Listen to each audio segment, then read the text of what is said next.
Salut tout le monde et bienvenue en direct du 360 Nitro.tv. Ce soir, on se trouve à l'Autodrome Drummond pour la première manche de la série Gros Bloc canadienne Ramon Pizzeria. Toute l'équipe de 360 Nitro est présente pour vous donner tous les renseignements possibles pour la soirée. Ça s'annonce spectaculaire. J'ai à ma compagnie Éric Léveillé et Richard Laplante. Salut les boys! Salut Martin! Hey Richard, on revient en arrière avec les gros blocs un peu? Oui, on revient avec les gros blocs comme dans le temps, une grosse série québécoise, les gros blocs, les gars sont là. Dans le temps, on avait ça, les gars, juste les Québécois avec des gros blocs. Ce soir, on vit ça avec quelques Ontariens.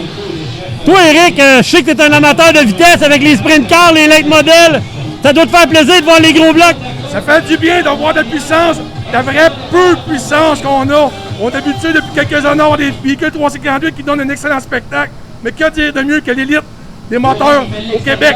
Il n'y en a pas d'autre pour faire que ça présentement à motiver présentement. On s'attend à avoir un excellent spectacle. La piste est collante à mort. Ce ne sera pas un show de poussière ce soir. Ça va être un vrai show. Ça va être un spectacle à tout casser. Toi, Richard, justement, tu voulais me parler un peu des conditions de piste. Ce soir, ça s'annonce très bien. Oui, ce soir, ce qu'on va voir, on va voir des records de track. Puis les gars, ce qui va être intéressant, c'est la chaleur dans les autos, comment est-ce que les pilotes vont se comporter, puis les moteurs aussi, parce que la température est extrêmement humide.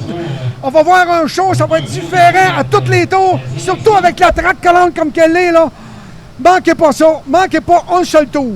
Hey Eric, moi je me demandais, penses-tu que ça pourrait devenir une classique annuelle un peu? Au lieu d'avoir, mettons, la série Dirt Car 2 fois par année, on pourrait peut-être avoir la série Dirt au mois de juillet comme d'habitude. Transférer ça, peut-être une classique automnale, peut-être quelque chose comme ça. Je suis d'accord avec toi avec les bourses qui sont offerts, mais c'est sûr qu'au côté américain, mais qui voient les bourses qu'ils donnent avec Ramon Pizzeria, vont être attirés ici. On peut dire que c'est une classique québécoise, mais veux pas, tu peux pas empêcher les gros noms de descendre pareil si c'est dans une séance où il n'y a pas de grosses courtes côté américain. La bourse est bonne, tout est là pour avoir un excellent spectacle.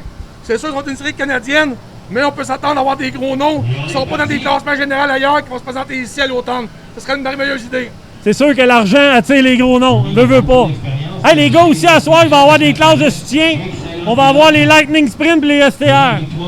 Vas-y, ton STR. OK, je vais y aller avec les STR. Samedi dernier, il y avait 14 STR. Là, ce soir, on arrive à 8-9. C'est décevant un peu. On sait qu'il y a des véhicules qui sont dans les garages. Les gars, ils sortent pas. Je ne sais pas pourquoi.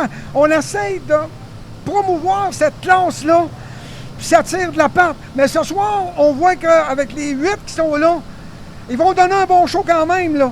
Mais ça aurait été mieux, ça avait été 14, 12-14 comme samedi dernier. On va lui donner encore une chance. Mais là, l'élastique s'étire. En donnant un bon show, les gens vont les accepter. Éric, les Lightning? Moi, j'ai pas ce problème-là sur mon côté. La Lightning Sprint, c'est une classe qui se tient. Ils ont eu beaucoup de changements de coureurs promoteurs qui ont changé de direction. Mais le chef de file reste toujours le même. T'sais, on voit encore Jordan Poirier qui fait beaucoup de courses. Même s'il course en 360, il vient ici se présenter. Il y a Raphaël Liederer, il a eu son frère. Il y a trop des mouvements, mais ils tiennent en moyenne 18-20 voitures régulièrement. Ça, c'est grâce à quoi? Une grosse direction. Ça n'a jamais perdu le chiffre. Pierre-Yves n'est pas tout seul. Je sais que Pierre-Yves, on a des bons contacts. Mais il y a un bon chef de file. C'est ça qui fait la force du Lightning versus les autres classes. Écoute les gars, il nous reste aussi les slingshots qui sont présents, la relève qui est sur le mini-drone en ce moment, puis on va avoir aussi les sportsmen. C'est la deuxième classe au Québec, nos sportsmen. Encore un nombre impressionnant ce soir. Ouais. Ce soir, les sportsmen sont près de 40. Il y a eu des time trials, eux autres aussi, là, c'est la classe là, qui est en progression au maximum avec la classe là, des Lightning, les jeunes. Mais là, les jeunes, là, ça pousse, là. Ils veulent aller en sportman. C'est terrible. La compétition, les jeunes n'arrivent pas là pour virer dernier. Ils s'en viennent, puis ils sont compétitifs quand ils arrivent là. Hey, imaginez-vous, une classe qui a 30 voitures samedi soir. Ils finissent 10 voitures, tellement qu'il y a des choses qui sont scrappées. Ils reviennent 39 voitures. La question qu'on se posait à 4 h l'après-midi, combien ils vont en avoir? Comment ils vont en avoir? Est-ce que cette classe est en santé? Arrêtez de vous casser la tête. Les gars veulent aux courses. Cédric Gauvreau, 5 soirs en ligne. Il y en a d'autres qui vont faire les 4 soirs en ligne. Les gars veulent aller aux courses, puis ils en mangent. Hey les boys, on vient de se faire dire qu'on allait aux courses. Les premières qualifications de Gros Bloc vont embarquer sur la piste. Restez avec nous au 360 Nitro.tv. On va avoir des résultats pour vous à l'intermission. Manquez pas ça.